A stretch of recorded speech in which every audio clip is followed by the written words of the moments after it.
Hello guys, আসসালামু আলাইকুম। চলে আসলাম এই তীব্র গরমে ছাদের উপর একটা এক্সপেরিমেন্ট করার জন্য। তো সবাই আর কি বলতেছে টিকটকে, আপনার ইউটিউবে সব জায়গায় ভাইরাল আর কি তীব্র গরমে নাকি ডিম পোস্ট করা যায়। তো আজকে সেটাই ট্রাই করবো। তো অনেকক্ষণ যাবত কড়াইটা দিয়ে রেখেছিলাম। তো এখানে আমি সামান্য পরিমাণ তেল দিয়ে দিলাম। সামান্য পরিমাণ তেল দিয়ে ভালো করে তেলটাকে আমি ছড়িয়ে ছিটিয়ে নিলাম কড়াইয়ের মধ্যে ছড়িয়ে ছিটিয়ে নেওয়ার পরে আমরা আবার কিছুক্ষণ যাবত অপেক্ষা করব। অপেক্ষা করার পর আমরা আবার ফিরে আসবো। আশা করি সাথেই থাকবেন। তো কিছুক্ষণ পর আমরা আবার পুনরায় ফিরে আসলাম। ফিরে আসার পর এখানে আমি ডিমটা দিয়ে দিলাম। ডিমটা দিয়ে দেওয়ার পর সবাই যেরকমভাবে পোস্ট করে আসলে সেরকমভাবেই পোস্ট করা উচিত, তাই সেরকমভাবেই ট্রাই করলাম। তো এখানে সামান্য পরিমাণ লবণ দিয়ে দিলাম।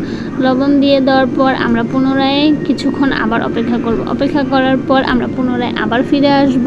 আমরা পুনরায় আবার ফিরে আসলাম। ফিরে আসার পর আসলে ফাইনাল লুকটা কি তা দেখব। তো ফাইনাল লুক তো কিছুই না, আসলে কোনো চেঞ্জ হলো না, বরঞ্চ আরও ডিমটা নষ্টের দিকে গেল।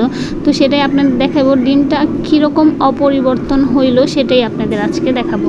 তো দেখেন এখানে ডিমটা আস্তে আস্তে নষ্টের পরিবর্তনে যাচ্ছে। তো দেখেন ডিমটা কীরকম হয়ে যেতেছে। তো এই জন্য চিন্তা করলাম এখানে আর ট্রাই করে লাভ নেই, কারণ এটা হবে না। যেটা না হওয়া সেটা ট্রাই না করাই ভালো। জানি না মানুষ কীভাবে করে, আমার পক্ষে তো এটা হইলো না, সম্ভব হইলো না। তো আমি বাসায় চলে আসলাম। বাসায় চলে আসার পরে দেখেন ফাইনাল লুক, কারণ ডিম যেভাবে পোস্ট করা দরকার সেভাবেই পোস্ট, আসলে গ্যাসের চুলাই হয়ে গেছে। তো আর কি ছাদেই রোদের যদি হইতো তাহলে তো মানুষ রোদেই ডিম পোস্ট করতো। যাই হোক, আশা করি কেউ এটা ট্রাই না করেন। তারপরও ভালো থাকবেন, সুস্থ থাকবেন।